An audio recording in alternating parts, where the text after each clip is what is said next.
विचारला. 12 बलुतेदार आणि 18 पगड जाती एकत्र आणल्या मुसलमान आणि इंग्रज सोडून.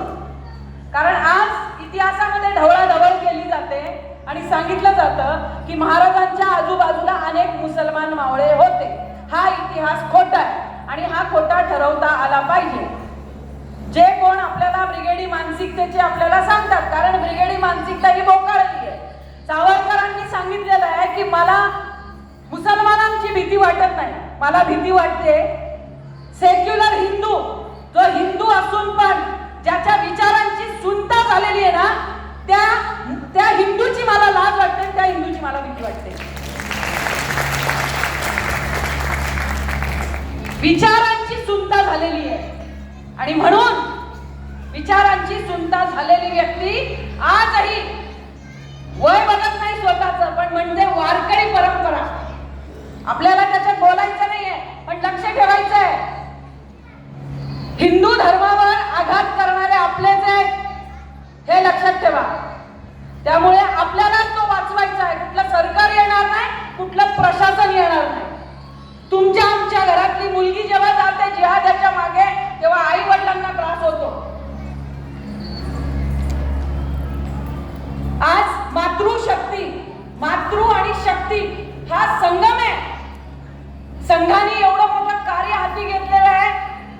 गेली 100 वर्ष संघ आपल्याला एकत्रित करण्यासाठी, हिंदू राष्ट्रासाठी, हिंदुत्वाचं महत्त्व पटवून देण्यासाठी कार्यरत आहे, जीवाचं रान करत आहे.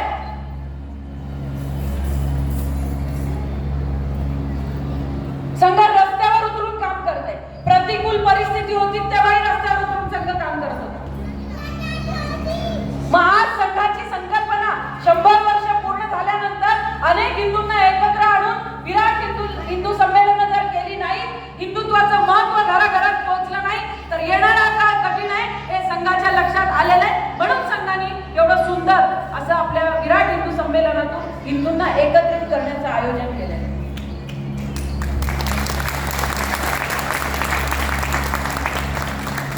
आता इथे कुठल्या कुठल्या मातांनी आपल्या मुलींना आणलंय त्यांनी हात वर करा. ज्यांनी आपल्या मुलींना आणलंय, नातींना कुठल्या आजींनी आणलं असेल त्यांनी पण हात वर करा. या मातृशक्ती, या आजींसाठी एक जोरदार टाळी झाली पाहिजे.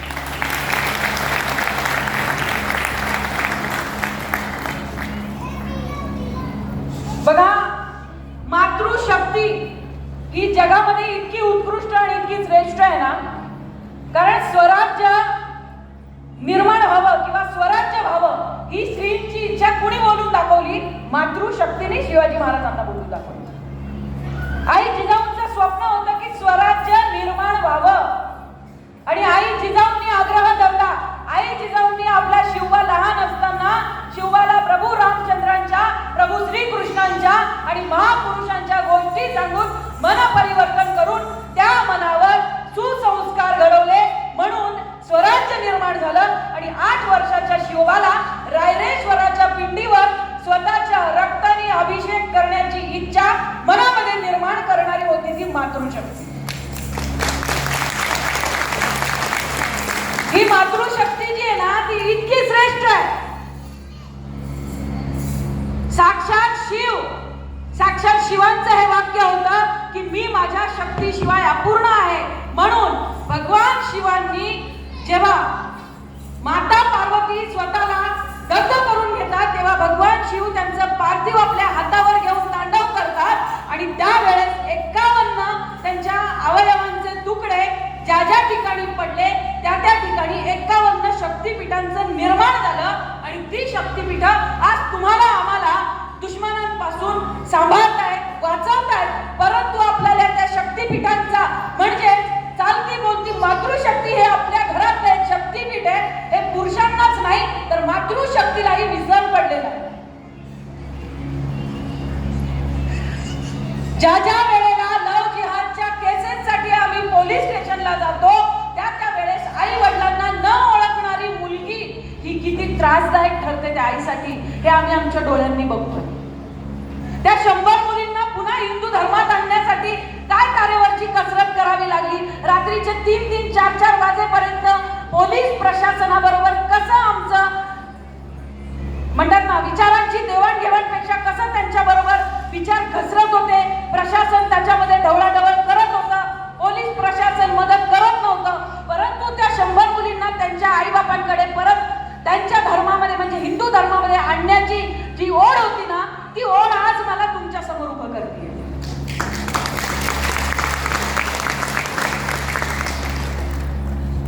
आई म्हणते ही मुलगी कधी घराच्या बाहेरच पडली नाही, शाळा कॉलेज ट्युशन याच्याशिवाय कधी घराच्या बाहेरच गेली नाही, मग ही जिहाद्या बरोबर गेली कधी? आणि आज ती मला ओळखत नाहीये माझी मुलगी जिला मी जन्माला घातलंय.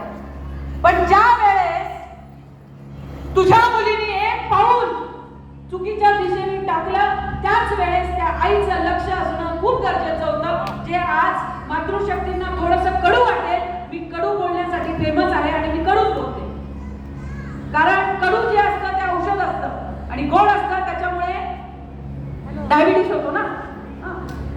या देशामध्ये मधुमेह आणि नैराश्य हे 2 रोग खूप बळावलेले, त्याच्यावर भरपूर रिसर्च सुरू आहे, भरपूर औषधं घेत आहेत लोक. पण त्यापेक्षा भयंकर 2 रोग आहेत, ते म्हणजे सर्व धर्म समभाव आणि भाईचारा. हे 2 सगळ्यात डेंजर रोग आले आता. सर्व धर्म समभाव हे जे मागचे आपले गेलेत ना पिढ्या, त्यांनी याची रुजवण करून ठेवली सर्व धर्म समभावाची. त्याचा आज आपल्याला त्रास होतोय, कारण हिंदू हा आधीपासून सहिष्णू, दयाळू, सगळ्यांना सामावून घेणारा हा शिक्का बसलाय हिंदूवर. आणि तीच सहिष्णुता आज आपल्या अंगलट आलेली आहे. बरोबर आहे का? अंगलट आली आहे, आपल्या दाराशी आली, आपल्या घरात आली आहे ती सहिष्णुता. आज तुमच्या आमच्या मुली आपल्या डोळ्यात एका जिहादी पळवून येत आहेत. मग काय कामाचा आहे तो सर्व धर्म समभाव? आजपासून या हॉलमध्ये बसलेल्या प्रत्येकाने इथून घेऊन जायचा आहे तो फक्त आणि फक्त सर्व हिंदू समभाव. सर्व धर्म समभावाला मूठ माती. आता भाईचारा निभवता निभवता ते झाले भाई, आपण झालो त्यांचा चारा. हे कळलं नाही आपल्याला? त्यामुळे नो भाईचारा, नो सर्व धर्म समभाव. आता फक्त आणि फक्त सर्व हिंदू समभाव. हेच घेऊन इथून जायचंय आणि हेच आपल्या मुलांना आपल्याला शिकवायचंय. 2 दिवसापूर्वी नाशिक मध्ये झालेली घटना, कारण जे सर्व हिंदू सर्व धर्म समभाव आले आणि जे सेक्युलर विचाराचे कुजलेल्या मानसिकतेचे ब्रिगेडी मानसिकतेचे जे आज समाजामध्ये फिरतायत ना, ते काय पेरतायत की हिंदू मुस्लिम असा काही वाद नाहीये आणि जे काही हिंदुत्ववादी लोक बोलतात तसं काही घडत नाहीये. त्यांच्या तोंडावर ही चपराक आहे. ते म्हणजे आता आपल्या महाराष्ट्राच्या बाहेर नाही. नाशिकची घटना कोणाकोणाला माहिती? मातृशक्तीवर करा. TCS सारख्या नामवंत कंपनीमध्ये, नाशिक सारख्या शहरामध्ये ज्या ठिकाणी पंचवटी म्हणजे आपल्या प्रभू श्री रामचंद्र सीतामाई लक्ष्मण प्रभूंचा निवास होता, अशा ऐतिहासिक नाशिक शहरामध्ये TCS कंपनीमध्ये आपल्या हिंदू मुलींचा धर्म परिवर्तनाचा डाव उधळण्यात आलेला आहे. त्या मुलींना गोमांस खाऊ घातलेला आहे, त्या मुलींना रोजा धरायला लावलेला आहे, त्या मुलींचं लैंगिक शोषण झालेलं आहे. याला जबाबदार कोण? सरकार नाही. सरकार मदतीला येणार नाही, प्रशासन येणार नाही. माझं कुटुंब आता पंचसूत्री सांगितली, त्याच्यात कुटुंब प्रबोधन दादांनी सांगितलं. कुटुंब प्रबोधन म्हणजे वेगळं काही नाही. प्रत्येक मातृशक्ती हिंदुत्वाच्या कार्यात, धर्म कार्यात पुढे यावी, हे संघाचं आहे ना मूळ तत्व आहे. संघाला वाटतंय की प्रत्येक मातृशक्तीने आपल्या या हिंदुत्वाच्या कार्यात, धर्माच्या कार्यात पुढे यावं. मला एक सांगा, त्या TCS कंपनी मधल्या अनेक मुली ज्या हिंदू धर्माच्या होत्या, त्यांना रोजा धरायला लावला, त्यांना उपवास करायला लावले. घरातल्या आईला कळलं नाही का? कुठे होती आई? एवढी गाफील होती? एवढं गाफील असावा आजच्या आईनी?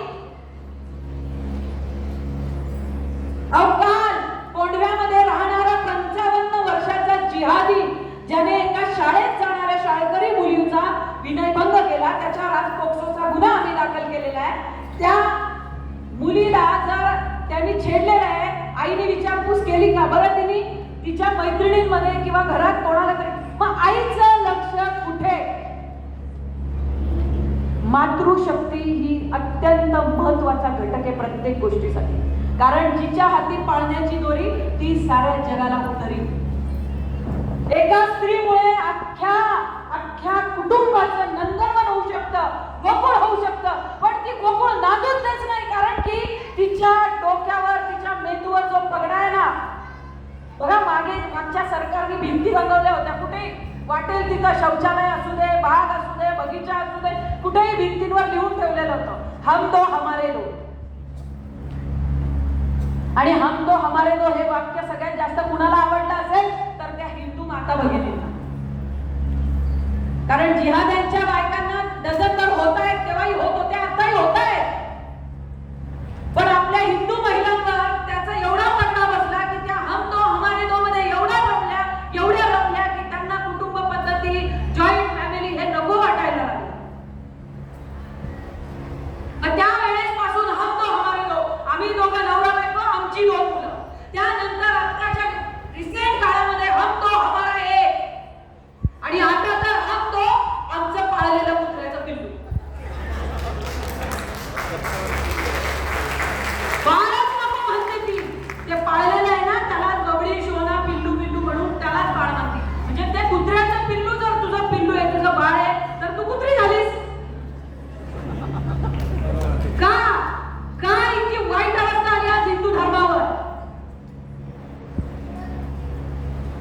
कुटुंब प्रबोधन संघाकडून होत आहे का? होत आहे वारंवार हेच सांगण्यासाठी की एकत्र कुटुंब पद्धती जी आता नामशेष झालेली आहे ती पुन्हा उदयाला यावी. आज मुलांना आजी आजोबा माहित नाही, पंजोबा. आधी एकेकाळी कुटुंब हे पंजोबांच्या नावाने ओळखलं जायचं. आमचे पंजोबा असे होते, आमचे आजोबा, आमच्या आजी अशा होत्या. आता आजी आजोबा पंजोबा हे यांचं काही महत्व मुलांना सांगितलंच जात नाही. कारण आई लग्न झालं की तिला वेगळं राहायचं असतं, तिला नको असतं एकत्र कुटुंब. अहो, ह्या सगळ्या गोष्टींचा परिणाम आपल्या धर्मावर होतोय. आपल्या हिंदुत्वाला उतरती कळा लागली या सगळ्या गलिच्छ विचारांमुळे. मला सांगा, एवढ्या मोठ्या TCS कंपनीमध्ये, जी पुण्यामध्ये पण एक खूप मोठी कंपनी म्हणून बघितलं जातं, त्याच्यामध्ये जॉबसाठी खूप धावपळ केली जाते आपल्या तरुणांकडून, त्या कंपनीमध्ये एवढा मोठा गट रचला जावा, त्या मुलींचे टार्गेट पूर्ण होत नाही म्हणून त्यांना लैंगिक शोषणाचं बळी केलं जातं का? आपल्या मुलांची आपला संवाद नाहीये का? तो संवाद हरवलाय कारण मातृशक्ती अजूनही जागृत व्हायला बघत नाही. आपल्याला शिवबा आपल्या घरात नकोय, शेजारणीच्या घरात पाहिजे. कारण मला जिजाऊ व्हायचं नाही. मला संध्याकाळी 7 वाजता माझ्या लेकराला घेऊन दिवाबत्ती करून शुभंकरोती म्हणायची नाहीये, तर मला रिमोट घेऊन बसायचंय. रिमोट मध्ये काय, टीव्ही मध्ये काय बघायचं? सिरियल. काय त्या सिरियल मध्ये काठा पदराची नवीन साडी बिडी मस्त मेकअप करून स्वयंपाकघरात झोपाय. एका बाईचे 4-4 नवरे, कट कारस्थानं. काय चांगलं वाटतं सिरियल मध्ये मला सांगा. एक तर ती मागे ती बॉलिवूडची खान लॉबी, त्या खान लॉबीने पूर्ण सत्यानाश केला आपल्या तरुण पिढीचा. चुकीचं आहे का? बरोबर आहे का? हा, अनेक जणांचे मेंटर होते काही वर्षापूर्वीपर्यंत. शाहरुख खान, काका काका किरण करायचे पोरं, इतके अंगावळणी पडला होता त्यांच्या शाहरुख खान. तो सलमान खान, सल्लू भाई म्हणे तो गणपती बसवतो. हे जे आपण बोलतो ना, आमच्या शेजारचे तसे नाहीये, आमच्या शेजारचे गणपती बसवतात, आमच्या शेजारचे आमच्या इथं आरतीला येतात. एक लक्षात ठेवा, हा आहे ना, हा क्लोरोफॉर्मचा डोस आहे आपल्यासाठी. डोस तुम्हाला गाफील ठेवलं जातंय, गाफील. त्यांच्या पुराणामध्ये त्यांना दिलेली शिकवण, त्यांना जे काही शिकवलं जातं त्यांच्या त्या ट्रॅकवर ते बरोबर वाटचाल करतायत. हे लक्षात ठेवा. त्यांचा ट्रॅक त्यांनी बरोबर पकडलेला आहे. ट्रॅक तुम्ही आम्ही चुकलोय. कारण आपल्या विरोधात ते दिवसातनं 5 वेळा एकत्र येतात. किती वेळा? ते काय नमाज पडायला देवदेव करायला येत नाही. हिंदुत्वाच्या विरोधात एकत्र येतात 5-5 वेळेला. मला सांगा, ज्या गाईला आपण आई मानतो तिला कापून खाणारे आपले भाई कसे काय होऊ शकतात? कशासाठी पाहिजे हा भाईचारा? अहो, कॅन्सर परवडला पण हा भाईचारा परवडला नाही, हे लक्षात ठेवा. कॅन्सर परवडला, काय घ्यायचं आपल्या मुलांनी? आज त्यांच्या 3 वर्षाच्या मुलीला शिकवण आहे की तुला हिजाब घालायचा आहे. ती हिजाब घालते, 3 वर्षापासून ती मुलगी हिजाब घालते. अहो, मुसलमानांच्या मुलींवर बलात्कार झालेले मला नाही आठवत का? दरवेळी हिंदूंच्याच मुली टार्गेट होतात का? तर त्यांना सांगितलंय पुराणामध्ये, हिंदूंच्या मुली गाठायच्या, हिंदूंच्या मुलींना पटवायचं, आपलंसं करायचं, त्यांच्या बरोबर फिरायचं, त्यांना लॉजवर न्यायचं, त्यांच्या बरोबर लैंगिक संबंध करायचे, त्यांना मूलबाळ होण्यासाठी मजबूर करायचं आणि आपला धर्म वाढवायचा. म्हणूनच आपल्या माता भगिनी आपल्या मुली टार्गेटवर आहेत आणि ते त्यांचं टार्गेट पूर्ण करतायत. पुन्हा एकदा सांगते, ते त्यांचं टार्गेट पूर्ण करतायत. चुकलोय तुम्ही आम्ही. संघाचं कार्य हे दैवी कार्य आहे, दैवी कार्य, हे साधं कार्य नाही आहे. संघावर 3-3दा बंदी आणण्याचा प्रयत्न केला. कितीदा? 3दा बंदी आणली संघावर. अहो, कोणाची माय नाही व्हायली आजपर्यंत संघावर बंदी आणण्यासाठी. कोणाची माय नाही व्हायली, कारण संघाचं कार्य हे दैवी कार्य आहे. त्या दैवी कार्याला कोणीही थांबवू शकत नाही. प्रत्येक मातृशक्तीमध्ये आपल्या हिंदुत्वाची ज्वाला धगधगत राहावी यासाठी संघ रोज नवीन पावलं उचलते. मग स्वराज्य स्थापन आपल्या शिवबांनी केलं, धर्मासाठी प्राण आपल्या धर्मवीर छत्रपती संभाजी महाराजांनी दिले, पण हे रोपण कुणी केलं? तर मातृशक्तीने केलं. मग मातृशक्ती आज किती जागरूक पाहिजे?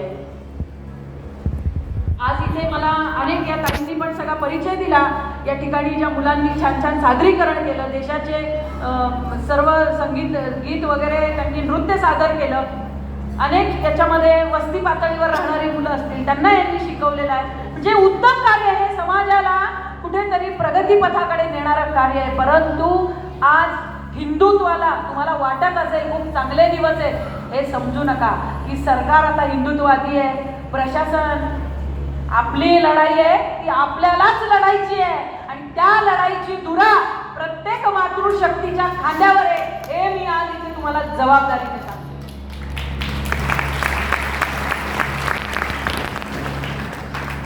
कारण आईने जर आपल्या मुलीवर लक्ष ठेवलं नाही, बघा आता आपल्या 14, 15, 16 वयोगटातल्या मुली ज्या वयात येणाऱ्या मुली आहेत, त्या मुलींवर सुद्धा या जिहाद्यांची नजर आहे. आज अनेक मुलींना आम्ही जेव्हा याच्यातून सोडवतोय, त्या मुली फक्त जिहादाच्या जाळ्यात नाही अडकलेल्या, त्या मुलींना यांनी ड्रग्सच्या पण विळख्यात अडकवलेलं आहे. त्यांना मॅग्नेट्रॉन दिले जात आहे, मुलींना त्यांना ड्रग्स दिले जात आहे आणि त्या मुलींना त्याची सवय झाल्यामुळे त्या जिहाद्यांनी सांगितलेल्या सगळ्या गोष्टी कराव्या लागतात. एवढी दयनीय अवस्था आज आपल्या धर्मामध्ये येऊन ठेवली. अहो, हिंदू धर्माची व्याप्ती सगळ्यात पहिला घाला जर हिंदुत्वावर कोणी घातला असेल ना, 5व्या शतकात चंद्रगुप्त मौर्यांनी जे नालंदा विद्यापीठ उभं केलं होतं, नालंदा विश्वविद्यापीठ, त्याच्यामध्ये 90 लाख ग्रंथ होते. 90 लाख ग्रंथ. त्या 90 लाख ग्रंथाचं लिखाण कसं झालं माहितीये?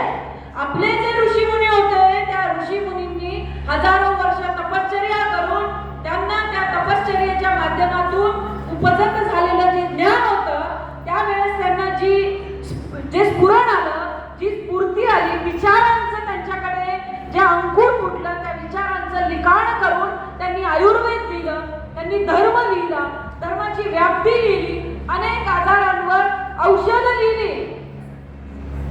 अशी ती 90 लाख पुस्तकं नालंदा विश्वविद्यापीठामध्ये होती.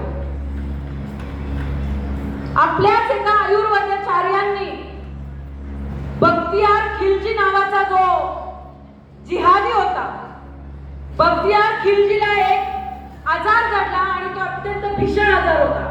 त्या आजारावर आपल्याच एका आयुर्वेदाचार्यांनी त्याला औषध दिलं. बघा, यांच्याकडे उपकाराची जाणीव नाहीये. हे कुत्र्याचं शेपूट एवढं लक्षात ठेवा. जर त्याला त्या दुर्धर आजारातून आपल्या आयुर्वेदाचार्यांनी बाहेर काढलं असेल तर आपण आपल्या डॉक्टरांना थँक्यू म्हणतो की नाही? या बख्तियार खिलजीने काय केलं? आपल्या आयुर्वेदाचार्यांनी दिलेलं औषध, त्याच्यासाठी औषध हे रामबाण ठरलं. त्याचा त्याला राग आला आणि त्यांनी डोक्यात विचार आणला कि ये काफिर मुझसे ज्यादा होशियार है, ये मुझे दवा देता है, इसका मतलब इस काफिर को और इस विश्वविद्यापीठ को जला देना चाहिए. त्या बख्तियार खिलजीने आपली 90 लाख पुस्तकं, ती ग्रंथ जी आपल्या ऋषीमुनींनी लिहून ठेवलेली होती, ती 90 लाख ग्रंथ त्यावेळेस जाळली. हा आपल्या हिंदुत्वावर सगळ्यात मोठा गाला आहे, आघात आहे. अजून किती आघात बघायचे आहेत आपल्याला सांगा? अजूनही जागं व्हायचं नाहीये? अजूनही आपल्याला आपल्या कुटुंब जपायचं नाहीये? अजूनही आपल्या मुलाबाळांना हिंदू धर्म दाखवायचा नाहीये? त्यांना हिंदू धर्माचे संस्कार शिकवायचे नाहीये? अहो, मूलबाळ झालं ना, बघा, त्यांनी त्यांचा ट्रॅक बरोबर धरलाय. ते त्यांच्या ट्रॅकवर आहे. त्यांची मुलं 3-4 वर्षाची झाली की कुठे जातात? मदरशामध्ये जातात. कुठे जातात? मदरशामध्ये जातात. आपल्यामध्ये काय, मुलगा झालं ते पाळण्यात रांगत असेल ना, आई बापाची चर्चा असते कॉन्व्हेंट शाळेत टाकायचं, इंग्लिश मीडियम मध्ये टाकायचं, कॉन्व्हेंट मध्ये टाकायचं. ठीक आहे ना, आज बदलत्या युगाप्रमाणे सगळं शिक्षण महत्वाचं आहे.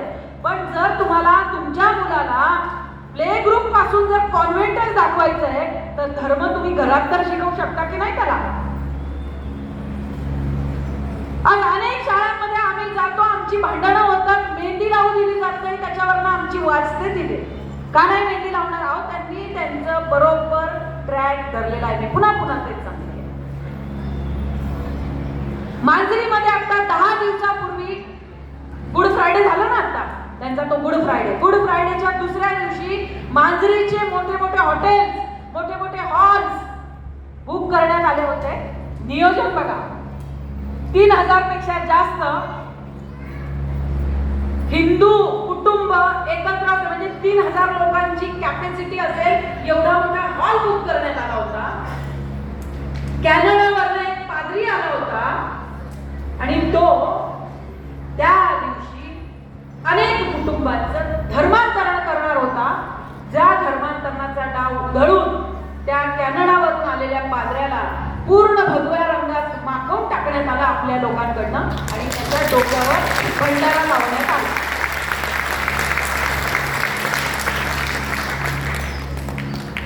मग हे धर्मांतरणाचं पण जे प्रश्न आहे बघा, आपण जो आग्रह करतो ना, आमच्या मुलांना कॉन्व्हेंट मध्ये टाकायचंय, मग त्या कॉन्व्हेंट मध्ये कुठला सण, कुठला उत्सव, कुठली संस्कृती शिकवली जाणार आहे का? नाही. तिथं फक्त एकच शिकवलं जातं, 25 डिसेंबरला तुमच्या मुलाला विदूषक बनवणार. आणि आयांना कौतुक वाटतो हो, ती लाल टोपी, त्याचा तो पांढरा गोंडा मिंडा घालून ती जाते जिंगल बेल करत. मग कसा त्या मुलांना छत्रपती शिवाजी महाराज आणि धर्मवीर छत्रपती संभाजी महाराजांचा वारसा कळणार आहे? कोण सांगेल? अभ्यासक्रमामध्ये 4 पानांमध्ये तर आपला इतिहास संपवला यांनी.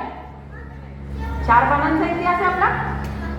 एक लक्षात ठेवा, तुमच्या मुलांना जर शिवचरित्र, शंभू चरित्र, आई जिजाऊंचं चरित्र हे जर अगदी वर्ड टू वर्ड, शब्दाने शब्द, खडाने खडा शिकवलं ना, तर तुमचा मुलगा इंजिनियर पण होऊ शकतो, डॉक्टर पण होऊ शकतो.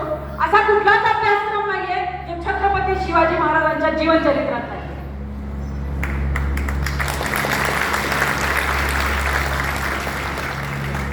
म्हणजे बालवाडी पासून तर मॅनेजमेंटच्या शिक्षणापर्यंत संपूर्ण अभ्यासक्रम जरी छत्रपती